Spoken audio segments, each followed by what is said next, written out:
Rajshahi medical college হাসপাতালে সন্দেহভাজন হামে টানা ৩ দিন আর কারো মৃত্যু হয়নি। তবে এই সময়ে আক্রান্তদের ভর্তির হার কমেনি, বরং প্রাদুর্ভাব শুরুর পর থেকে একদিনে চিকিৎসাধীন থাকা রোগীর সংখ্যা সর্বোচ্চ দাঁড়িয়েছে রোববার।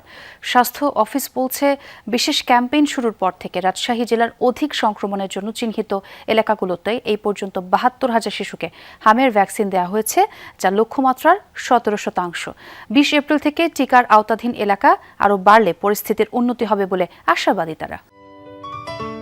সিলন টি রপ্তানিতে শীর্ষে। রাজশাহী মেডিকেল কলেজ হাসপাতালে শেষ ২৪ ঘন্টায় সন্দেহভাজন হামের রোগী ভর্তি হয়েছে ১৫ জন। এই সময়ে সুস্থ হয়ে হাসপাতাল ছেড়েছে ১৩ জন রোগী।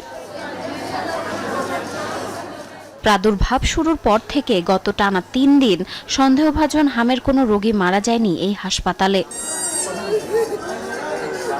তবে সংক্রমণে ভর্তির হার এখনও ঊর্ধ্বমুখী। চলতি মাসের প্রথম ১২ দিনে মোট ২৫২ জন রোগী ভর্তি হয়েছে। বিপরীতে সুস্থ হয়ে বাড়ি ফিরেছে ১৮৮ জন।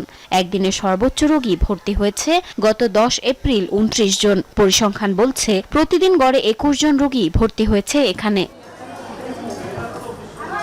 স্বাস্থ্য বিভাগ বলছে, পরিস্থিতি মোকাবেলায় এই মুহূর্তে রাজশাহী বিভাগের ৫ জেলায় বিশেষ টিকাদান কর্মসূচি চলছে।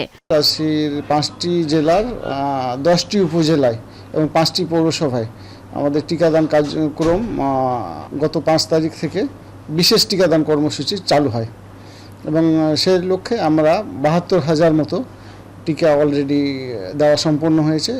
এদিকে রামেক হাসপাতালে সংক্রমণ নিয়ে প্রতিদিন মোট ভর্তি থাকা রোগীর সংখ্যা বেড়েছে। এ মাসের শুরুতে এই সংখ্যা ছিল ১৩২ জন। রোববার সর্বোচ্চ ১৫৬ জন রোগী একদিনে চিকিৎসাধীন রয়েছে।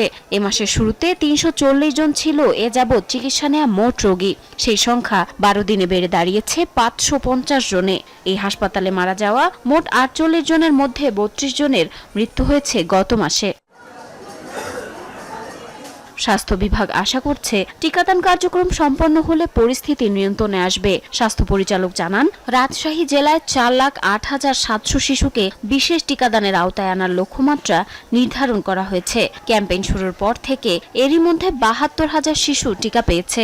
অবশ্যই আশাবাদী যে আমাদের টিকাদান কর্মসূচির মাধ্যমে হামের প্রকোপ কমে আসবে। সেই সঙ্গে আমরা রোগীদেরকে আমাদের মরবিডিটি মর্টালিটি কমানোর জন্য ভিটামিন এ ক্যাপসুল খাওয়ার জন্য পরামর্শ দিচ্ছি।